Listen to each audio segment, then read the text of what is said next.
नमस्कार दोस्तों, stock market studies में फिर से एक बार आपको बहुत-बहुत स्वागत है।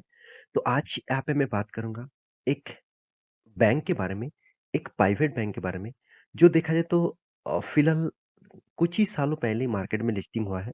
बहुत पुराना कंपनी भी नहीं है। तो आज मैं इस बैंक के बारे में मतलब जिस बैंक के बारे में बात करूँगा, वो फ्यूचर में एक मल्टी बैगर बनने का मतलब कैपेबिलिटी रखते हैं। तो क्यों मैं इस तरीके से बात कर रहा हूँ, तो वो पूरा डिटेल से यहाँ पे डिस्कस करूँगा। वीडियो को पूरा देखना, बहुत सारा इन्फॉर्मेशन मैं दिखाऊँगा, जो मैं आज तक अभी तक आपको नहीं दिखाया हूँ, वो चीज़ भी यहाँ पे मैं आपको दिखाने वाला हूँ। तो वीडियो को पूरा लास्ट तक देखिएगा और अभी तक आपने इस चैनल को सब्सक्राइब नहीं किया तो ज़रूर सब्सक्राइब कर लेना क्योंकि आपको daily basis stock market information update चाहिए तो इस चैनल के ऊपर बने रहिए। तो चलो देख लेते हैं आज के इस स्टॉक के बारे में। तो कंपनी का नाम कौन-सा है? कंपनी का नाम है एयू स्मॉल फाइनेंस बैंक। तो ये एक बहुत छोटा-सा बैंक है और एक स्मॉल फाइनेंस बैंक है और आप देखेंगे तो इस कंपनी का जो ख़ासियत है, वो आपको वेबसाइट विज़िट करने से ही मिल जाएगा। पूरा डिटेल्स यहाँ पे चेकआउट करिए, उसके बाद कंपनी के बारे में जानकारी लेना, उसके बाद निवेश करने के लिए सोचना। तो फिर भी मैं आपको पूरा डिटेल्स एक-एक करके दिखाने वाला हूँ। सबसे पहले मैं वेबसाइट के इसीलिए लेके आया क्योंकि आपको कुछ मतलब यहाँ पे नज़रिया कुछ देखने को मिलेगा। कुछ आपको बैंकिंग का जो फाइनेंस है, वो कौन-सा फ़ील्ड में फाइनेंस में काम करते हैं, वो भी आपको यहाँ पे देखने को मिलेगा। तो अभी इस कंपनी के बारे में यहाँ पे डिटेल्स में यहाँ पे डिस्कस करूँगा। सबसे पहले कंपनी के जो इंटरेस्टिंग पॉइंट्स हैं, वो आपको दिखाऊँगा। तो देखिए, सबसे पहले जो पॉइंट्स हैं कंपनी का, वो है रेशियोज़। देखिए रेशियोज़ के बारे में बात करूँ, तो देखिए रेशियोज़ बहुत तरीके से होते हैं। तो पहले रिटर्न ऑफ कैपिटल एम्प्लॉयड जो बहुत इंपॉर्टेंस होते हैं कोई भी कंपनी के लिए। तो रिटर्न ऑफ कैपिटल एम्प्लॉयड कब देखा जाता है?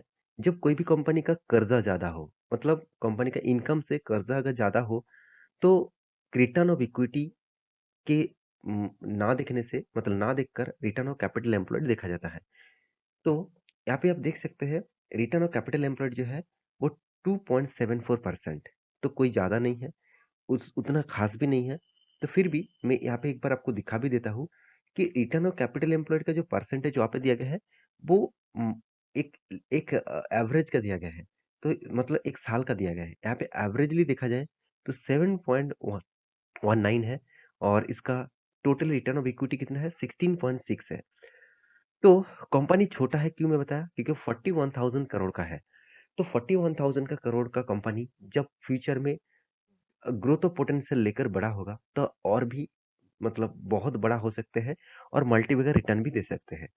तो एनुअली जो इनकम है करीबन-करीबन 1100 करोड़ का, हाथ में करीबन 6,500 करोड़ का कैश भी है। आप कहेंगे सर कंपनी के पास तो डेब्ट भी बहुत ज़्यादा है, करीबन 58,500 करोड़ का। हाँ, आपकी बात भी सही है, कंपनी का जो डेप्थ है वो 58,000 करोड़ से भी ज़्यादा है। तो कंपनी का जो डेप्थ है, उसके डेप्थ के हिसाब से 7.84% का डेप्थ है। तो एक फाइनेंस कंपनी और एक बैंकिंग कंपनी दोनों में इस तरीके से डेप्थ आपको देखने को हमेशा मिलता रहता है। अभी कंपनी का जो पैरामीटर्स आपको दिखाऊँगा, वो आप यहाँ पे आप देखेंगे, तो कंपनी का जो इम्पोर्टेंस पॉइंट्स है बैंकिंग के लिए हमेशा देखा जाता है, वो है कासा रेशियो। तो कासा रेशियो परसेंटेज सबसे ज़्यादा इम्पोर्टेंस है क्योंकि कासा रेशियो मतलब सीए का मतलब आप सभी जानते हैं करंट अकाउंट और एसए का मतलब है सेविंग अकाउंट्स। तो सेविंग एंड करंट अकाउंट से टोटल जो बैंकिंग में पैसा आता है, उस पैसे को बोला जाता है कासा रेशियो परसेंटेज। मतलब कितना परसेंटेज पैसा बैंक में अभी कस्टमर के बेसिस से आ रहा है, उस पैसे अगर ज़्यादा नहीं होगा, तो बैंक लोन ज़्यादा नहीं बाँट पाएँगे और लोन ज़्यादा नहीं बाँटेंगे तो बैंकिंग का फ़ायदा कम होगा और बैंकिंग का मार्जिन भी कम हो जाएगा। तो यहाँ पे आप देख सकते हैं, इसका कासा रेशियो पहले 26% था, 18% था, 14% था और 23% बन चुके थे। अभी करीबन-करीबन 40% के आसपास बन चुके हैं। तो यहाँ पे आप देख सकते हैं जो रेशियोज़ है वो धीरे-धीरे इंक्रीज़ हुआ है, अच्छी बात है। फिर भी कोई बड़े बैंक को आप देख लेना जैसे एचडीएफसी हो गया, कोटक हो गया, आईसीआईसीआई हो गया, एक्सिस हो गया, उसका कासा रेशियो करीबन 50% से भी ऊपर है। तो मैं ज़रूर कहूँगा वो बहुत लार्ज कैप है और ब्लू चिप कंपनी है और इस कंपनी सिर्फ लार्ज कैप बना हुआ है, अभी बहुत छोटा है, तो उसके हिसाब से कासा रेशियो ठीक-ठाक है। उसके बाद जो रेशियोज़ यहाँ पे दिखाऊँगा वो है कंपनी का रेवेन्यूज़।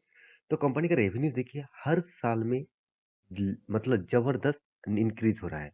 कंपनी का कोविड का सिचुएशन आया था, इस तरीके से कुछ नज़रिया देखने को नहीं मिलेगा। कंपनी 2018 में करीबन 1700 करोड़ का इनकम किया था और 19 में करीबन 3000 करोड़ का आसपास इनकम हुआ है और 2020 में करीबन 4200 करोड़ का, 2021 में 4900 करोड़ का, 2022 में 5900 करोड़ के आसपास इनकम हुआ है। तो टोटल जो इनकम का ग्रोथ है वो बहुत शानदार है। अभी नेट प्रॉफिट के बारे में बात करूँ तो नेट प्रॉफिट में भी बहुत शानदार इंक्रीज देखने को मिला। जैसे 2018 में 290 करोड़ का, 19 में 380 करोड़ का, 2020 में 675 करोड़ का, 2021 में करीबन 1100 करोड़ का, 1170 करोड़ का और 2021 में सॉरी 2022 में करीबन 1130 करोड़ का। इसका मतलब हर साल में कंपनी का इनकम का ग्रोथ हो रहा है। तो इसीलिए मैं इस कंपनी के ऊपर आपको फोकस रखने के लिए ज़रूर हमेशा कहते आया हूँ, अभी भी कह रहा हूँ। क्योंकि देखिए कंपनी का जो स्ट्रेंथ है और भी मैं आपको दिखा दूँ अर्निंग पर शेयर। देखिए कंपनी के इनकम का ग्रोथ हुआ तो अर्निंग पर शेयर का भी ग्रोथ होगा। तो उसके साथ एनआईएम, एनआईएम बहुत इंटरेस्टिंग होते हैं। एनआईएम अगर एक लो लेवल में है तो एक अच्छी माना जाता है, तो एनआईएम भी अच्छा खासा जगह पे है। साथ ही साथ रिटर्न ऑफ इक्विटीज़ के बारे में बात करूँ, तो रिटर्न ऑफ इक्विटीज़ भी इंक्रीज़ हुआ है। अभी और कुछ रेशियोज़ आपको दिखा दूँ, जैसे कंपनीज़ का यहाँ पे देख सकते हैं नेट एनपीए मतलब कंपनी का जो एनपीए है, नॉन परफॉर्मिंग एसेट, वो कितना कम है। देखिए इसका परसेंटेज बहुत बहुत रीजनेबल दिखेगा। तो इसीलिए मैं इस कंपनी के ऊपर ज़्यादा से ज़्यादा आपको फोकस रखने के लिए जरूर हमेशा के लिए बताता आया हूँ, क्योंकि कंपनी में जो दम है, कंपनी का मैनेजमेंट का जो टीम है, वो बहुत स्ट्रांग है। क्योंकि देखिए अब एनपी जो है वो परसेंटेज के हिसाब से पहले तो 1% से भी ज़्यादा था, अभी वो 0.50% हो चुके हैं।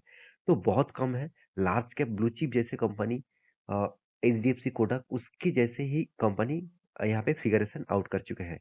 तो कंपनी का रिटर्न ऑफ इक्विटीज अच्छा खासा है, रिटर्न ऑफ एसेट भी अच्छा खासा देखने को मिला। तो पैग रेशियो कुछ भी नहीं है। हाँ, यहाँ पे कंपनी का सीआर परसेंटेज देख लीजिए।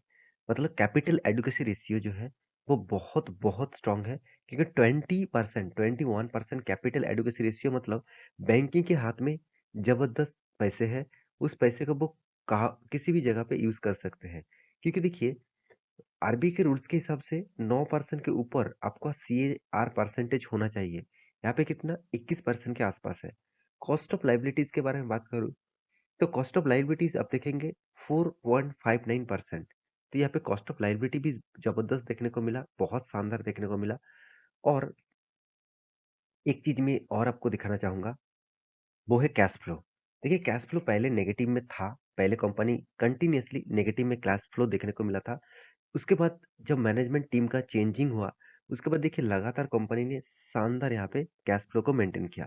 देखिए कैश फ्लो क्या होते हैं, मान के चलिए आप आपने 500 का आपने माल बेचा, तो 500 में आपने तो बेच तो दिया 500 रुपीज का, आप अपने खाते में क्या दिखा दिया, 500 रुपये का मुझे प्रॉफिट हुआ। एक्चुअली आपको प्रॉफिट नहीं हुआ, क्योंकि जिसको आप माल बेचा है वो पूरा का पूरा पैसा आपको नहीं दिया। मान के चलिए वो 200 रुपये आपको दिया और बोला कि मैं 1 मंथ के बाद बाकी पैसा लौटा दूंगा। तो आपके हाथ में तो आप खाते में तो 500 रुपये दिखा दिया, एक्चुअली कैश में आपका कितना आया, कैश में 200 आया, अभी भी 300 बाकी है। तो इसको बोला जाता है कैश फ्लो। मतलब आपके पास कितना कैश का फ्लो आ रहा है, मतलब कितना कैश आपके पास वापस आ रहा है। तो यहाँ पे अराउंड आप देखेंगे तो अच्छा खासा कैश यहाँ पे देखने को मिला। तो प्रॉफिट एंड लॉस के बारे में बात करें तो कंपनी लगातार प्रॉफिट को मेंटेन कर रहा है, ये सबसे बड़ी बात है इस कंपनी का। और एक मैं स्ट्रॉन्ग स्ट्रेंथ भी कहूंगा। साथ ही साथ कंपनी आपको रिटर्न भी तगड़ा दिया है, 17%, करीबन करीबन 25% के 26%, 25% के आसपास। तो बहुत शानदार है कंपनी का सेल्स ग्रोथ, कंपनी का प्रॉफिट ग्रोथ भी बहुत शानदार यहाँ पे देखने को मिला। हर डेटा यहाँ पे पॉजिटिव दिखेगा। ऐसे नहीं कि कंपनी के ऊपर इन्वेस्टर नहीं है, बिल्कुल ऐसे मत सोचना। क्योंकि प्रोमोटर के बाद सबसे ज्यादा इन्वेस्टमेंट एफआईएस ने करके रखा। पहले तो उसका 26% होल्डिंग था, अभी 35% होल्डिंग बन चुके हैं। डीएस के पास कितना, करीबन 19%, और पब्लिक के पास कितना 17% का होल्डिंग है। तो मैं जरूर कहूंगा इस कंपनी के ऊपर फोकस रखने के लिए, क्योंकि इसका चार्ट पैटर्न भी बता रहा है कंपनी का जो स्ट्रेंथ है वो धीरे-धीरे, धीरे-धीरे ग्रोइंग मोड में है। आप कहेंगे सर यहाँ पे तो बहुत ज़बरदस्त गिरावट हुआ था। आप सभी जानते हैं इस पीरियड का कोविड का सिचुएशन था। कोविड का सिचुएशन में हर कोई स्टॉक में गिरावट हुआ था, तो बैंकिंग स्टॉक में तो सबसे ज़्यादा पिटाई हुआ था। फिर भी उस लेवल को तोड़ पाया है, इसका मतलब कंपनी में एक स्ट्रेंथ आपको दिखेगा। मगर यहाँ पे देखिए बहुत बार कंपनी टॉप बना चुके हैं और बहुत बार बॉटम भी बना चुके हैं। तो ये जो रेंज बाउंड है, यहाँ पे जो रेंज बाउंड है, इस रेंज बाउंड जब तक ना टूट तोड़ पाएँगे, तब तक कंपनी एक रैली नहीं दिखा पाएँगे। तो मेरे हिसाब से इस रेंज बाउंड को तोड़ना है, उसके बाद रैली आपको ज़रूर दिखेगा। तो ये था कंपनी का पूरा डिटेल्स। तो मेरे वीडियो कैसा लगा ज़रूर कमेंट करना।